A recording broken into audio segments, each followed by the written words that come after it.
Prepare for the rest of your Sunday. Here are the big things that we're following for you. First, let's get you back over to Corey Howard with your KOAT weather forecast. Yeah, we're going to have a beautiful stretch for the next couple of days when we take a look at the weather outside. So you see this big H, that's that high pressure system that will be setting up over New Mexico. That's going to be keeping a lot of us warm and dry for the next couple of days. You can see today we're going to have above average temperatures. Then we go over into tomorrow when that high pressure system really begins to set on up, and then that's when things get a little bit warmer. So we are in store for a nice stretch. Matter of fact, showing you the 7-day stretch, you can see that we will have temperatures into the 60s for Monday and Tuesday. Today we're expected to make it up to 59 degrees, get a little bit cooler on Wednesday, but then after that, once we get to the weekend, back into the 60s. Peyton, back to you, my friend.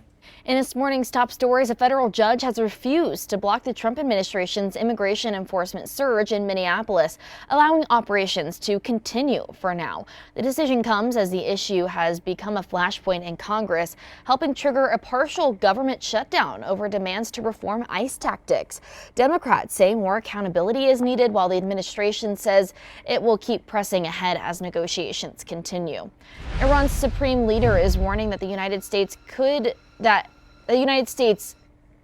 any attack would trigger what called a regional war in the Middle East. Now, the warning comes as President Donald Trump continues to press Iran to negotiate a deal over its nuclear program, while also increasing U.S. military presence in the region as a pressure tactic.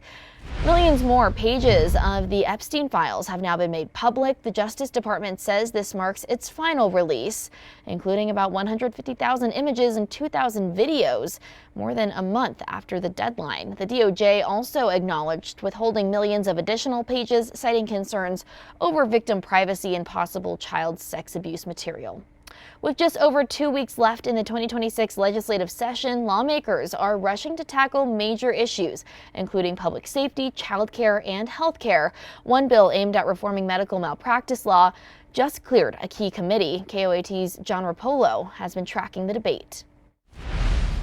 Blood pressure is dropping. We need to get into the ER. Presbyterian has spent hundreds of thousands of dollars on medical malpractice ads, sending a message to lawmakers to reform medical malpractice laws. Enter House Bill 99. The bill seeks to fix most of those problems. It just cleared the House Health and Human Services Committee. Representative Christine Chandler is the bill's sponsor. It's definitely a step in the direction. I don't want to kid anyone by suggesting this is like a magical thing. In a year from now, we won't have a shortage of doctors in the state. The bill caps punitive damages in malpractice lawsuits at $900,000 for independent doctors and $6 million for locally owned hospitals. What it does is it sends the message to healthcare providers that we are not a hostile place for them to practice in terms of litigation environment. But an amendment added Friday removed protections for large corporate-owned hospitals. Chandler isn't happy about it. It's an amendment that makes the bill much weaker and provides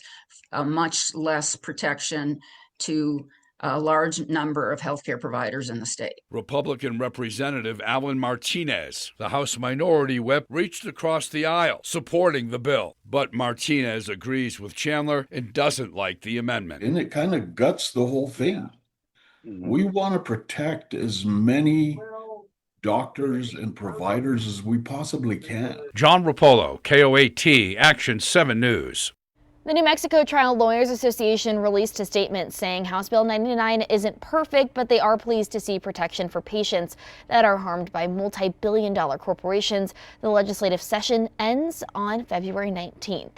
A new online portal is now available for New Mexicans to submit claims through the Radiation Exposure Compensation Act, or RECA. The federal program provides one-time payments to people who developed certain diseases linked to radiation exposure from the government's atomic weapons testing. To learn more or submit a claim, you can visit the website that's right there at the bottom of your screen. Well, thanks so much for joining us this Sunday morning. Action 7 News is going to be back at 5. Hopefully a lot of you are taking advantage of that beautiful weather we're going to have today. For sure. And we, if you want to follow us, you can follow our latest newscasts anytime on the free Very Local app. We hope you have a great rest of your Sunday and a great start to your work week.